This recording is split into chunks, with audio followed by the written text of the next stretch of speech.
NCP নামক নবগঠিত দলকে সতর্ক করে দিতে চাচ্ছি, তারা বিএনপিকে নিয়ে বারবার উস্কানিমূলক কথা বলছে, যা একদমই কাম্য নয়। তারা নতুন দল, আমরা তাদেরকে অ্যাপ্রিসিয়েট করবো ততক্ষণ পর্যন্ত যতক্ষণ তারা সম্মান দিয়ে কথা বলবে।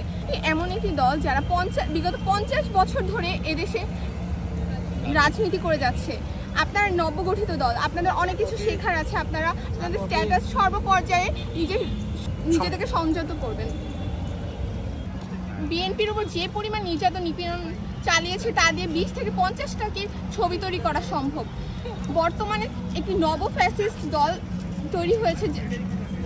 এই জুলাই অভ্যুত্থানের পরে একটি নতুন দল তৈরি হয়েছে যারা নিজেদেরকে নব ফ্যাসিস্ট রূপে প্রতিস্থাপন করার চেষ্টা করছে, কেননা তারা বিএনপির মতো একটি দলকে নিয়ে প্রতিনিয়ত কটূক্তিমূলক উস্কানিমূলক কথা বলে যাচ্ছে।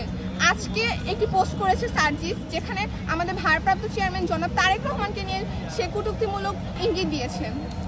আজকে যে গণঅভ্যুত্থানের 1 বছর পূর্তি হয়েছে, সেখানে তো তারা নিজেদেরকে সর্বোচ্চ পর্যায়ের অংশীদারিত্ব ভাবছে এই জুলাই অভ্যুত্থানে, কিন্তু তাদের উপস্থিতি এখানে কোথায়? তারা তো এখন কক্সবাজারে যে ভ্যাকেশন কাটাচ্ছে। জুলাই অভ্যুত্থান নিয়ে যাদের সবচেয়ে বেশি মাথা ব্যথা, আমাদের তথাকথিত নতুন যে দল যারা বারবার বলছে জুলাই শুধুমাত্র তাদেরই অবদান, তারা এখন কোথায়? এই অনুষ্ঠানে তাদের উপস্থিতিতে সবচেয়ে বেশি কাম্য ছিল। তারা এখন কক্সবাজারে যে বিনোদন কাটাচ্ছে।